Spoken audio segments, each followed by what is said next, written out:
Hello folks, welcome to Sailing SV Ruby with Captain Bill. Hello. So thank you for being here. In today's video you're going to watch our cruise destination to Plymouth, Massachusetts. It's a great destination.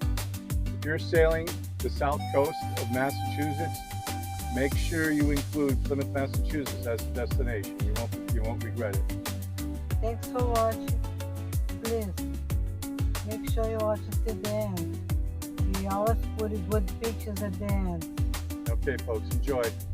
Thank you. All right, hello folks. Welcome to Sailing SV Ruby with Captain Bill. Hello. Well, here we are, day 2 of our vacation, folks, and we're still with the yacht club. The previous maybe bit of video you saw was kind of same thing, redundant to today, except we got out for about a mile. We got out in some calm waters. I had to do a little maintenance. I had to put some diesel fuel into my diesel tank from a jerry can. So I shut the motor off, did a couple things, and I turned the key, and nothing. I had no power. Checked some things out, couldn't figure it out, didn't want to drop anchor. Called Sailboat US. They came to try to give us a jump, no good. I had my own jump pack on board, that didn't work. So they towed us back in. So I spent the whole day here at the yacht club in my slip, my head in the engine, and hours and hours. Gave up, went back to it. When I went back to it, a simple wire, just a small wire connected to the starter. It was a loose connection, put it on, started right up. So we're ready to go. Day 2-1 of our vacation. Today's destination, hopefully, is Plymouth. Hopefully we get some. We see something along the way, whales, sharks. The Mayflower ship was out yesterday. We made it to Plymouth yesterday. We would have sailed past the Mayflower. Hopefully it's out again today.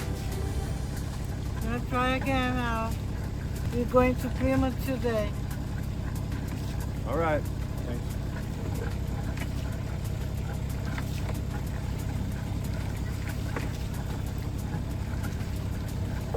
All right, in the middle of the boat.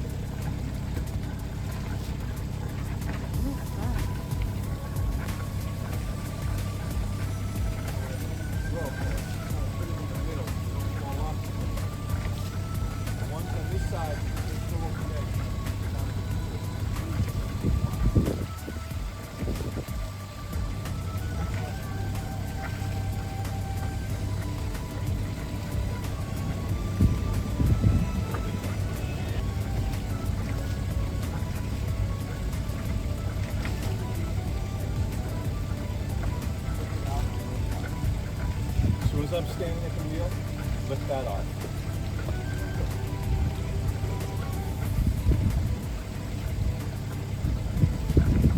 Good luck, good?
Delta, get behind the boat. Look for it. Up the back.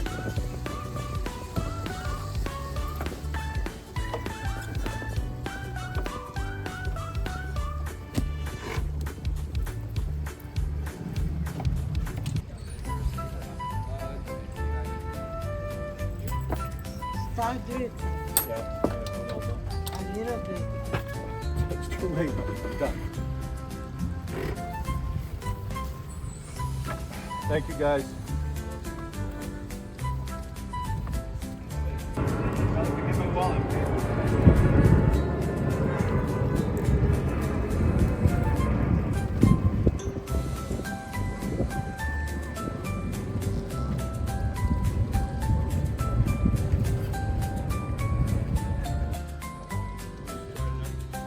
I'll back out, Jack. So just toss that one out, and then just give me a shove. Give my stern a shove. I'll be good.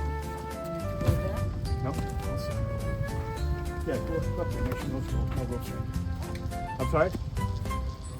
Yeah, you could throw it out.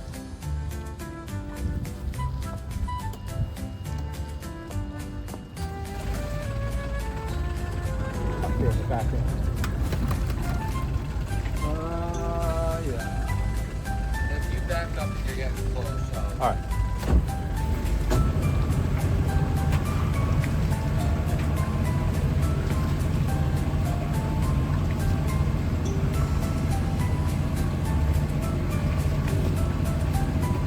I'm good. Thank you.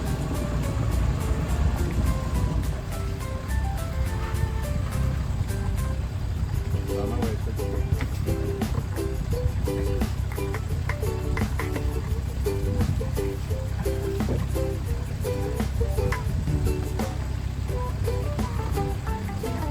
Try to go behind you.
we are, sailing SP Ruby. It's Angelica at the helm. We're, I'm the captain now. yeah, so, there. A little more, over this way, so. Aiming at that thing. Now you're aiming at that. Once you aim at this, you get too close to that. Over here. Turn. Turn. Okay. Yeah, we're, I don't know, 45 minutes out of the yacht club. Just leaving President's Road, which is adjacent to the Boston Harbor Channel leading onto the harbor, obviously. So we're going to go through past Nix's Mate, the Narrows, out by Boston Light, open water, and head south-southwest to Plymouth.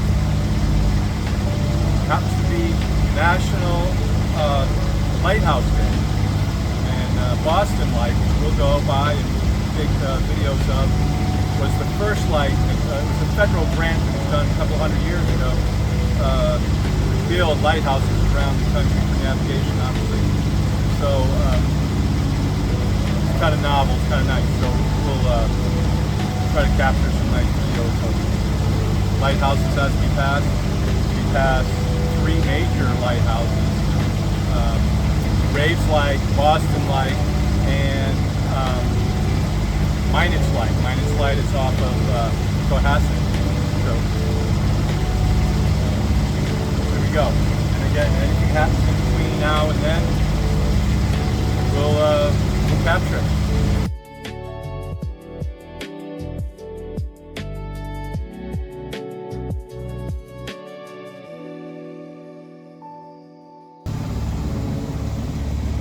Alright folks, thought we'd just give you a little view of what we see when we're exiting Boston Harbor. We're going down a channel called the Narrows. On our right here, this is Gallup's Island. Gallup's Island, it's a little small island. All these islands, Boston Harbor, Greater Boston Harbor, you know, South Shore, Quincy, Hingham, there's islands down there. They call them all of Boston Harbor Islands. There's about 36 of them. That's what makes boating, sailing in New England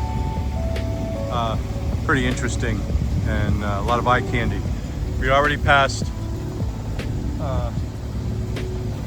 Gallup's. That's Gallup's Island back there. And that thing right there, that's Nix's Mate. There's quite a bit of history with Nix's Mate. Yeah, quite a bit of history with Nix's Mate. As far as some pirate history. There were some hangings there. In the pirate days, the government, predecessor to the Coast Guard, they would catch pirates and hang them there at Nix's Mate to warn other pirates to stay away from Boston. They're serious about crime in Boston. Very different then. And here we are at passing Lovell's Island. So we're going down a channel that leaves Boston Harbor, the outer harbor, out into the open Cape Cod Bay.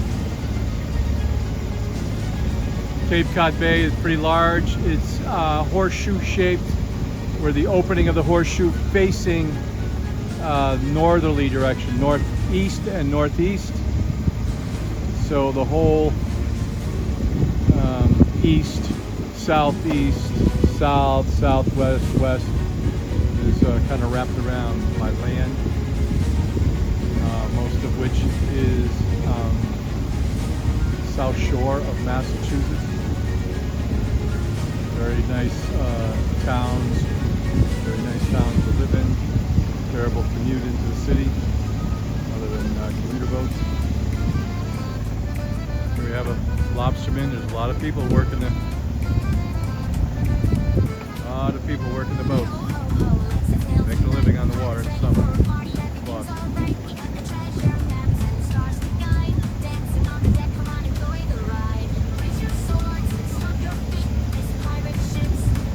Yeah, every island has its history, its story, going back to structures and usages. Some had hospitals, some had some had hospitals, some had prisons. They have forts, fortified forts from the Revolutionary and Civil War. There is an island there is a fort on George's Island. We're looking at George's Island again. There is a fort there that was used as a jail or prison during the Civil War, where they're keeping obviously the Confederate soldiers. They're all state parks now.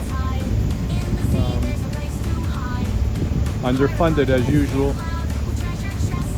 and underutilized, and especially underutilized by recreational boaters. There was a time when most of these islands had docks, marinas and docks that recreational boaters could go to, tie up to, with little or no hassle from anybody. But now there's few marinas, few docks, and even fewer that are accessible by recreational boaters. The primary use is commercial boaters, ferry boats, bringing tourists out to the islands, which is fine, but they should have more access to recreational boaters. This is our playground too, and not only have we not been accommodated in budgeting when state and federal funds are used to improve the parks, it's more like we've lost access to the past. It's a thorn in my side, and I try to be a thorn in the side of the caretakers of these islands in the past. Some legislation and some boating organizations, primarily Massachusetts Boating and Yacht Club Association, trying to bring attention to the boating community, which is a large population of Massachusetts residents. We've got a lot of waterfront. We're the Bay State. So I like to remind these people, these boaters, these fellow boaters, that don't lay quiet. Don't accept it.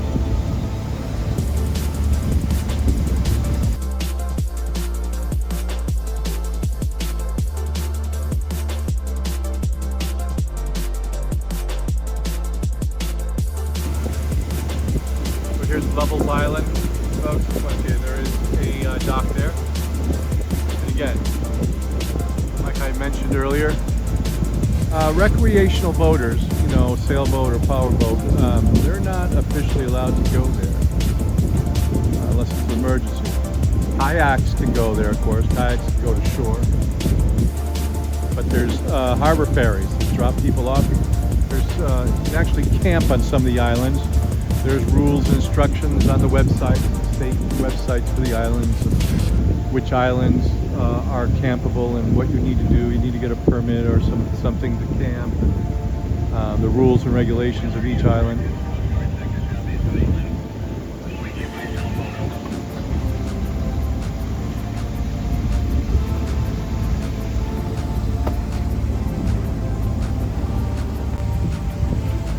So again, that's the southeasterly side of Levels Island, and it's very rocky over there. There's some rocks that go way out. You're going in between Levels, and then there might be Great Brewster out there, one of the Brewster Islands. There's several islands have Brewster in their name. But on the other side of Levels, the easterly facing Levels side, there's pretty nice beaches over there. Not easily accessible by sailboats. You would have to anchor and take a dinghy in, but a lot of small power boats, walkabouts, will either pull up right on shore or anchor close to shore and swim in or whatever, dinghy in. Here we are facing the easterly end of George's Island, and you can see the fortification there. I think that one wall, the upper wall there, looks like it's more modern, newer. I think they added that wall. I'm not quite certain of the age of the other wall, the closer wall to the water. I'm doubting that wall was created when the forts were created. You see the end of the fort? I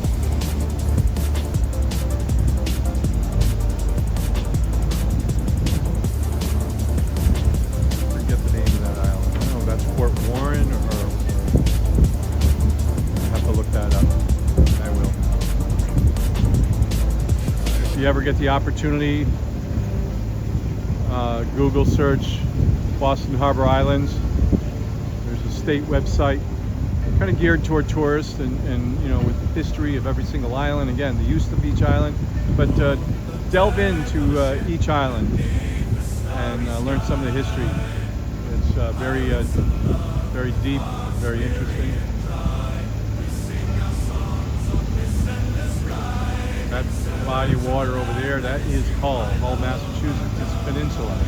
It comes way up. It comes from the southwest down by Cohasset and Hingham, and then it comes all the way up, solid land for a while, and then on the inside there's a bay, and that's the very tip of that side, all where that crane is. All high schools right there. They have a lot of exposed land to open waters. Again, this side here facing north. Yeah, plenty of exposure to water, obviously. The storms more on the other side. When we wrap around the other side, there's like a 90-degree turn there at the end, and it starts, you know, the land starts going in a southwesterly direction, but the land's going that way, but it's facing east. So nor'easters get hit pretty hard. Nantasket Beach and that whole Hull and Nantasket area.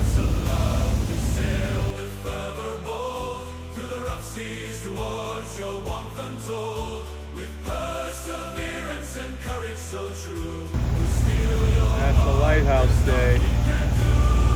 We are looking at Boston Light over there.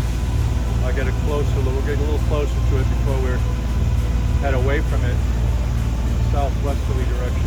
Again, here we are, Boston Light, the oldest lighthouse in the United States, one of the only lighthouses, if not the only lighthouse, in which it is a manned lighthouse or woman's lighthouse. Sally Snowman was the caretaker, the lighthouse keeper for up until maybe 5 years ago, and she did it for maybe 15 or 20 years. Very interesting. Only primary current female lighthouse keeper. She's a historian, local from the South Shore, I believe her family's from Weymouth. Look up Boston Harbor Island history and stuff. Look up Boston Light light keepers.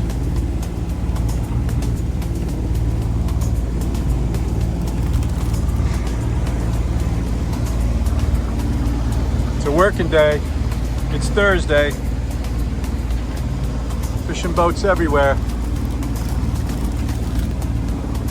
Angelica, you having a good time? Not hot enough. Not hot enough. You're hot enough. All right.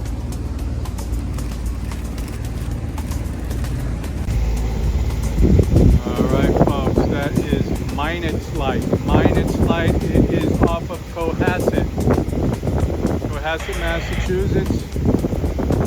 It's a little more than halfway to Situate from Boston, from Winthrop. Again, our destination today is Plymouth to see how we are at Situate. Everything running smooth and strong as it is. Everybody's feeling well. So the time check is. All right.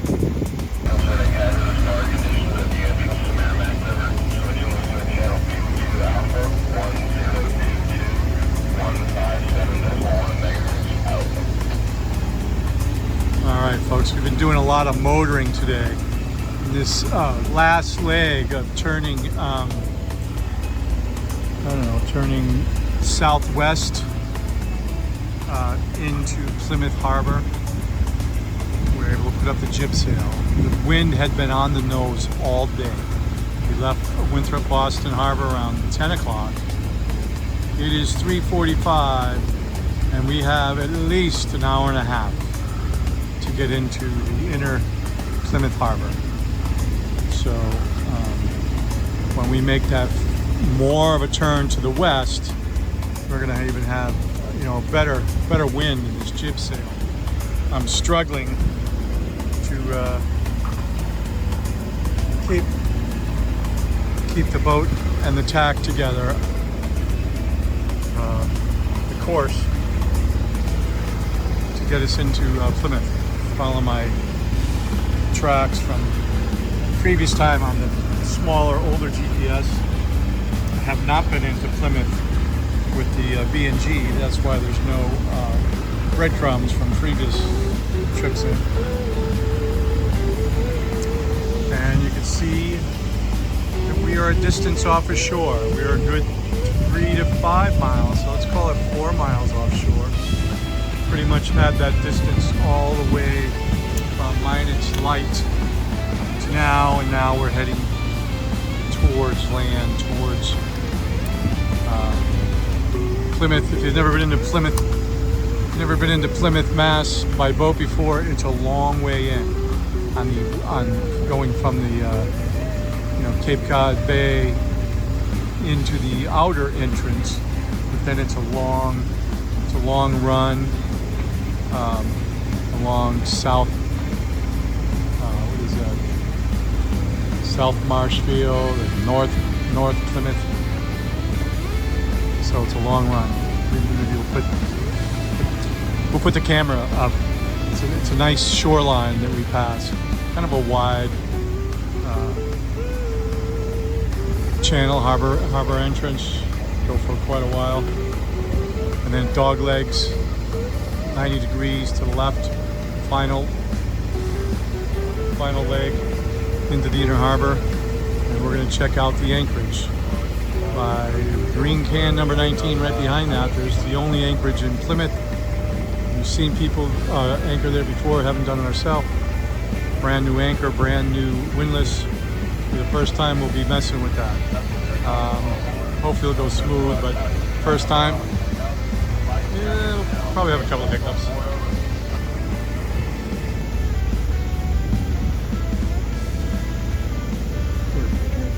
entering the outer entrance to Plymouth Channel, leading into Plymouth's inner harbor.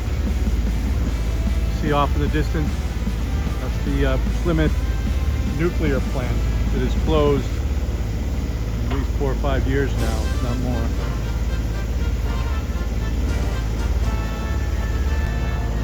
Right there, the other side of Plymouth Channel entrance is Gurnett Point Lighthouse. And there's beaches on both sides of this entrance. You've seen it before, it's very pretty. Boats, people on the beach, some places cars. I think that is South Duxbury, I believe, over there.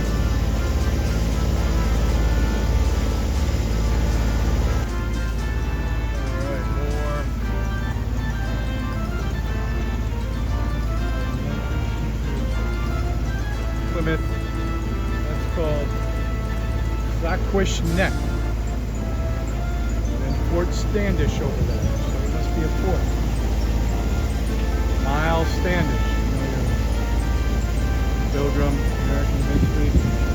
Miles Standish, I believe, was the first mayor of Plymouth, or the first governor of Massachusetts. I'd have to look that up, but it's significant.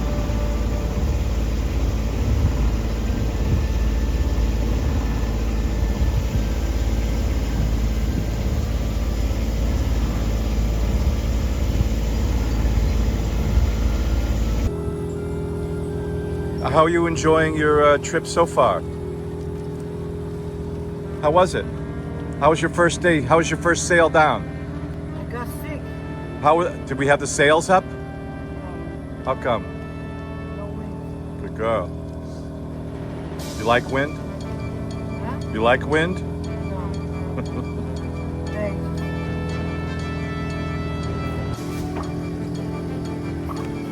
Pearson 303.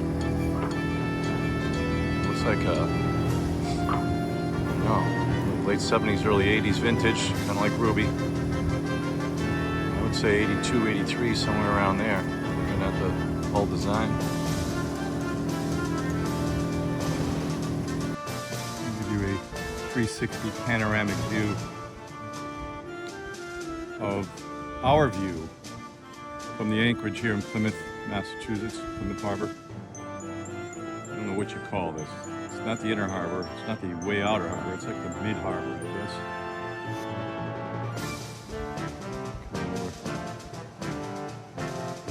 Some beautiful homes on the dunes.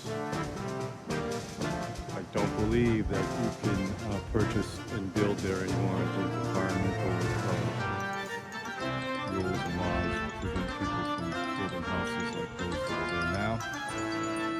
The newest one is up on stilts, pilings. The back side of that is absolutely gorgeous. You know, similar dunes going down to just a long, broad, beautiful beach. And that beach is not accessible by car. Only by boat or dinghy, walking. We walked that area our last trip here, and the roads connecting all these homes is a sandy dirt road. It's a sandy dirt road. So I think winter, snow, foul weather is probably hard to get to. I don't know what they have there. I have a feeling that there's no power lines, no utilities, no public utilities going out to those homes, and those homes have generators. You know, propane utilities for stoves and heat and air conditioning, solar power, batteries, obviously. Go to the back side of the boat to show that. 360 view. Alright, so there's the town of Plymouth. The yacht club right above my radar antenna. There's a commercial marina right next to it. And a restaurant closes early. Went there last night, couldn't eat after 9 o'clock on a Thursday night. Went to a nice Mexican restaurant right at the beginning. I think it's by Main Street and Water Street or something called La Bamba. It was pretty good. So that's a small boat. He's going to give us a wake, but not much. The wakes here are unbelievable. I'll try to capture a couple of the big ones. You'd be shocked if you've never been on a mooring, and you've never been on a mooring or an anchor where there is no wake zone, or people don't adhere to the no wake zone, but it does. We have Boston Whaler, 22 foot, 20 foot, 19, 20 foot, 22 foot whaler. So even that, watch these waves. I gotta hold on. Hold on, Angelica. So those are nothing. They really move the boat around. Now you take all three of those boats in a row. We're gonna get a series. If you don't think that doesn't rock the boat, I'll show you inside. Pots and pans fall down. Where's that? One of the larger boats, one of the tour boats, Captain John's fishing boat went by. You know, not full steam, but pretty high. Big wake. through things all around the cabin. We were cooking breakfast. I had the stove going. A near fire hazard. If I get an opportunity to talk to the harbor master here, I'll suggest they put up a no-wake zone between these two cans, 17 and 19. It would make sense that in an anchorage area you would have a no-wake zone. Here we go. Pilgrim Bell. Dual paddles. And I think they're independent, so they can go in either direction, you know, opposite directions. So that boat has a lot of steerage. It's a flat bottom boat with a lot of big paddles. It's pretty easy to maneuver. So continuing on the 360, in front of the bell, you're going to see that monument there. Every crash against the rocks I know. That pillared monument there on the water, that is where the Plymouth Rock is. Alright, here comes Captain John. He does not slow down. He does not care. He's not a courteous captain.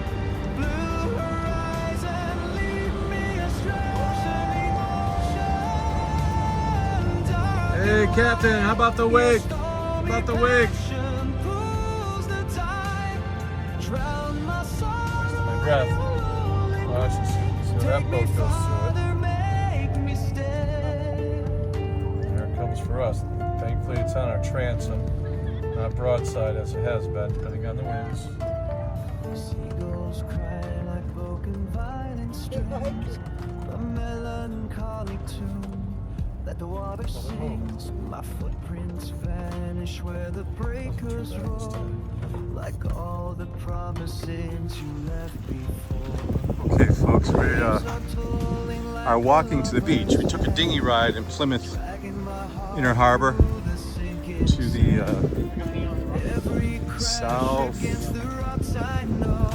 southeast corner of the Inner Harbor Cove. Beautiful homes are where we showed you earlier in the video. The launch operator from the yacht club said that's the best way to go to get to the beach. So we get to shore, and there's wildlife protection area signs everywhere to get from one side of this peninsula spit to the other. So it was a very long area, so we just had to found a spot that seemed to be less intrusive than others. Quickly walked through, hoping not to get a $100 ticket. I'm going to show you the beach in a moment. We should be showing you more videos. We should have our videos rolling a little more often than we are, because we're seeing some nice things, having fun. Kind of part of us being new content creators. Remembering to grab content. We're just showing you cars here now, right? So, in a moment. Right down here.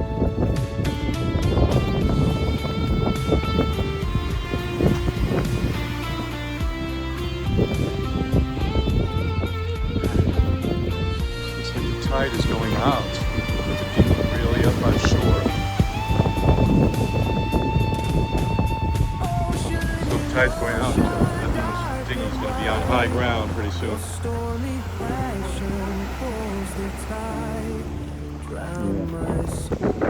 Alright, the video is down. So you see on the top of that car, you see some water. That's where the dinghy is. We walked up this road. The dinghy's in front of that house down there. There's a seawall. It stops here. And then we got the beach. One of several beaches in Plymouth. Plymouth is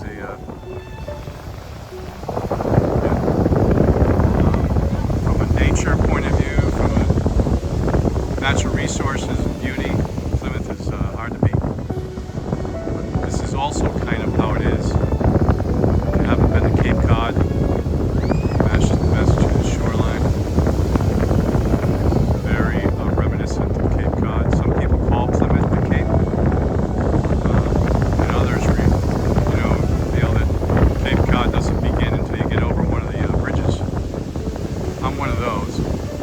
But, you know, before the canal and the bridge, I guess Cape could have came up this way, right? All part of the same geostructure.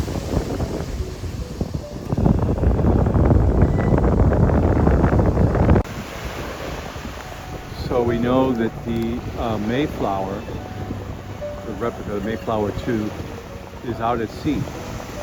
We were supposed to depart on Wednesday, destination Plymouth. And obviously we didn't make it. You saw our video. We had an issue. We had to come back in and leave on Thursday. I saw a lot of posts on Facebook that the Mayflower is out, and we missed it on Wednesday. But on the horizon, you know, that's a big fishing boat for the Mayflower. My guess is the Mayflower. And the Mayflower is on its way back in. If we time things right, she'll go right past Ruby. We'll get a nice video, nice little content for that. Yeah, the closer it's getting, it seems to be rigging. Maybe a couple sails up. And I'm guessing it has a towboat along with it. You know, let it move on its own power a little bit, but the towboat keeping it safe. Maybe the harbor master or something, keeping an eye on it.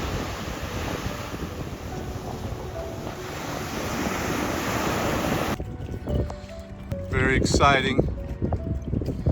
We are anchored in Plymouth Middle Harbor, the only anchorage in Plymouth. And we saw what we thought was the Mayflower from the beach, and we were right. I was also right, it has a tug with it. Very exciting.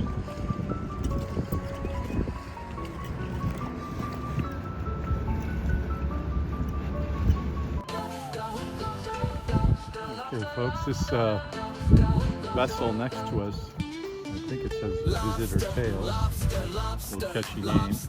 We refer to these as headboats. Headboats like tour boats.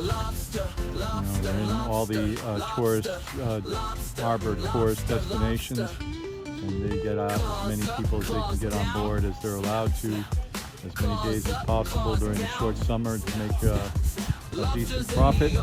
Different gimmicks for every boat. They have pirate boats, they have fishing boats, they have lobster boats, they have whale watching boats, they got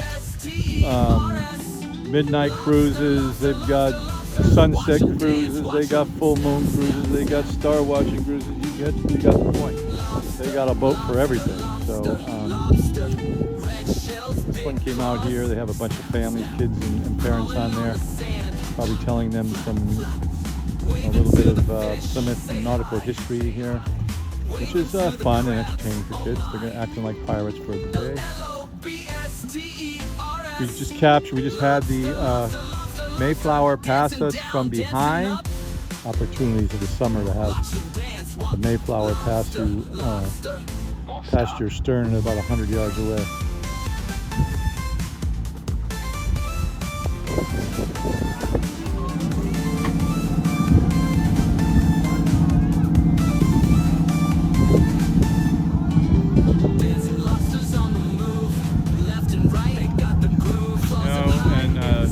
Kids and families during the day, and a booze cruise at night possibly.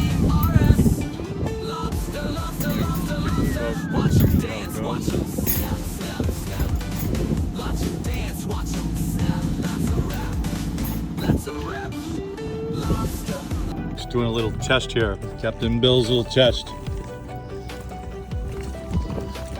If you're from New England, this will not surprise you. If you're from anywhere south, you're going to say, wow, if you haven't visited here. I went to the beach here.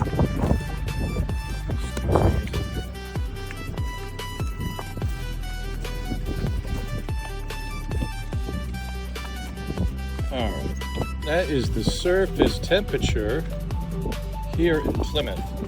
This thing, with the current, it doesn't sink down. It should, you should be doing this from about 18 inches below the surface. That's the surface water today. And it looks around 73 or 74, maybe 75. That's actually pretty high. I wasn't expecting that. I'll try it again.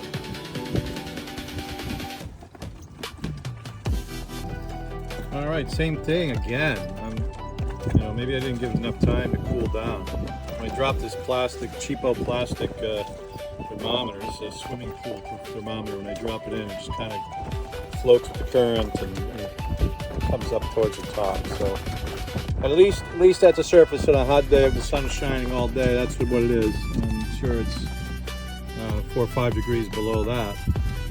I'll take it here in New England. I was expecting 68. All right, folks. Yep. Here we have those cigarette go fast boats.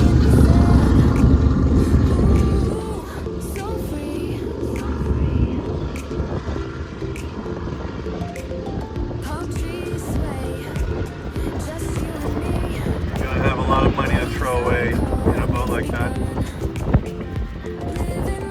My guess is it's burning at more than 20 gallons an hour, right?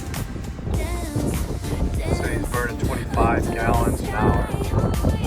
He goes to lunch, folks. Whether Boston or Plymouth, he goes some other port. He shoots over to P-Town. He can get there in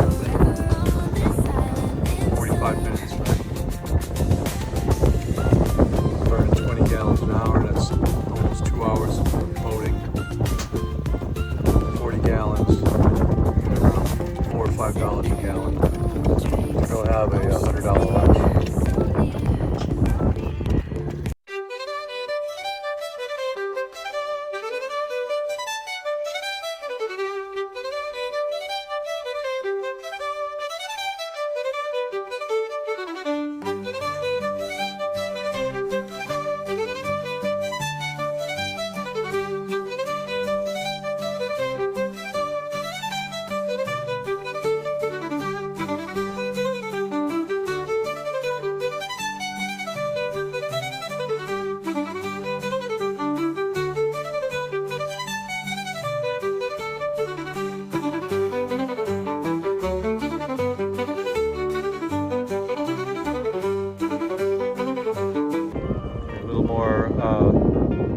Video of the wedding going on over here. Looks like the wedding is complete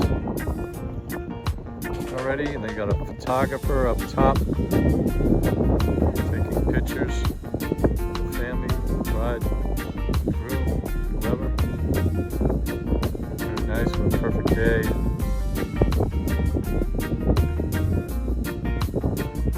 Well. Tales of the Alden Sea, okay? Now this is a big boat. This is a big wing. Watch what it does to us.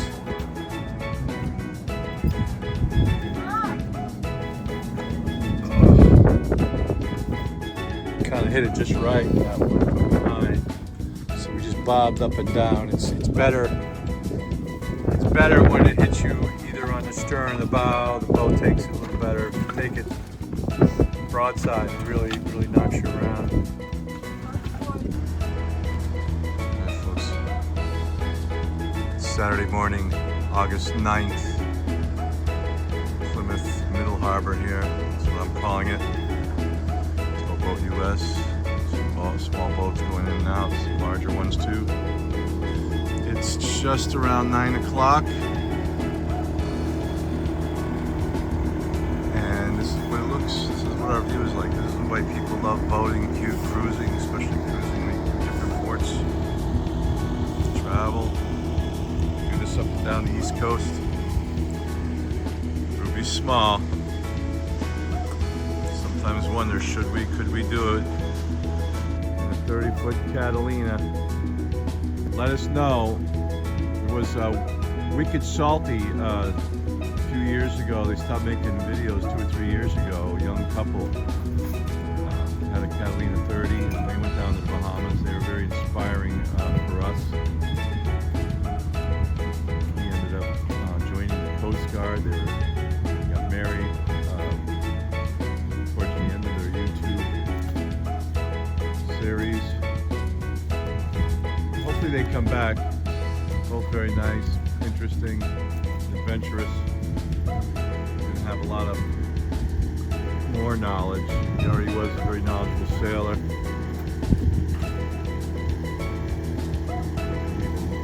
Further skilled and knowledgeable after 4 years. It's good. Probably have a baby or something. That's kind of a curveball to say. People do it. So you're hearing the generator going. So I run that at least twice a day. I run it in the morning and then the later afternoon. Got to be courteous with the generators, folks. If you have one, you already know this, I guess. Some people aren't so courteous. There's some people aren't so courteous with theirs. Courteous, what I mean is, I wait till 9 o'clock in the morning to turn it on. We don't even have any neighbors here, so who are anchored or moored in this area. We're spending some time on the boat, so only the boaters passing by very quickly. They probably barely notice it. They don't really care. And, I don't think the homeowners occupying the homes here. But anyways, it's a courtesy. To not run it, 7 o'clock in the morning. Not to run it after sunset. It's like somebody outside your window with a leaf blowing, right? All knowing you're done. So the generator also allows us to use the electric coffee maker.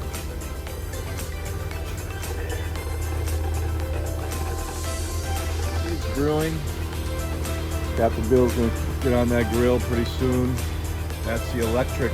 I made the coffee. Doug made the coffee this morning, very nice. I usually do that. I had the generator going, and not long after I got in the cabinet, I saw the coffee brewing, and I love it. I'm coffee free. So that's our Origo stove. It's a 2-burner stove with an oven underneath. That grill there, that's what we use from shore power. I'm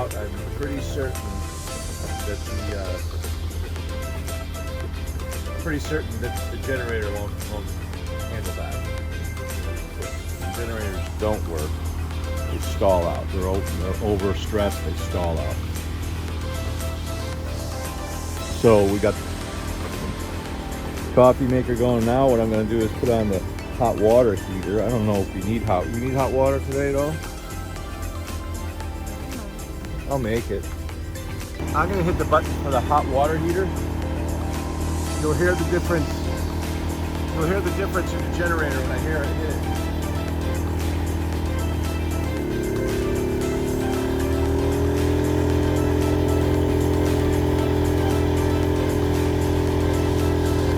So you might have heard that little hiccup in the generator. It's smart enough to know that the bigger draw it adjusts its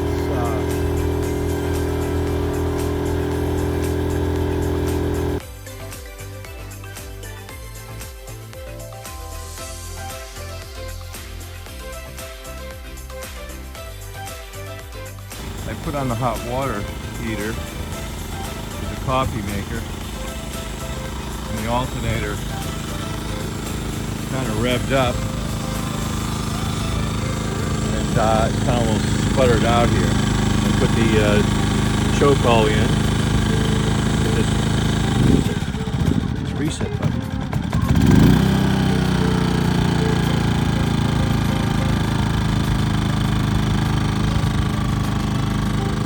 Like it. It's overburdened or what? I got the battery chargers, coffee maker, and hot water. I'll turn the hot water maker off. The hot water heater off. Ah, the smell of fresh coffee brewing in the morning. It's good. And some bacon. So frying up some bacon. Got some eggs. We have this plastic container. We got at TJ Maxx, for putting eggs in. it's much more practical putting that into the ice chest than the original containers from the supermarket. Yeah, so we're gonna do bacon and eggs, some cheese. We're gonna toss. We got some leftover fries. An order of fries from last night. We're gonna throw in with the eggs. We got some raisin toast. We got a happy Miss Angelica. Made the coffee. She made the coffee today. Yep. So yeah, it's a galley, as it says right there. Does it look like camping a little bit, folks? Yeah, it feels like camping. Everything's cramped. You know, we got stuff everywhere. We got a lot of stuff. We packed clothes for a year. Should have been 3 weeks, 4 weeks, but we have enough clothes for a month. I told her a month, so she packed, you know, enough clothes for every day for a month. God forbid we should wear something more than once. Watch out the stove. It's on a gimbal. Wait. Yeah. Left and bottom. Yep. Wake's coming through. Give you an idea what happens when the wake's hit the side of the boat, broadside. Gimbal stove, it moves, but it only has so much mobility, so much sway, right? Swing room. That can cause a problem with the big one. Those big boats come by.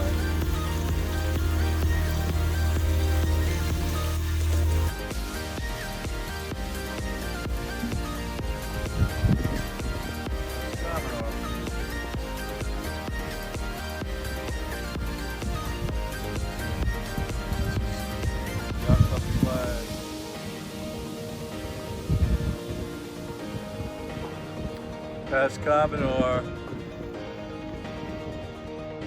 Plymouth Yacht Club, Plymouth Veneto, Island Live. Welcome back, folks. We hope you enjoyed today's video of our trip to Plymouth. It's definitely a destination you don't want to pass by when you're doing cruising up and down Massachusetts South Shore, or anywhere in Mass Bay. Plymouth is a fun town. We hope you gathered that in our video. Thanks for watching. Please don't forget to like and subscribe. Please comment below. Let us know what you think about Plymouth Mass. Thank you. Thank you. Bye.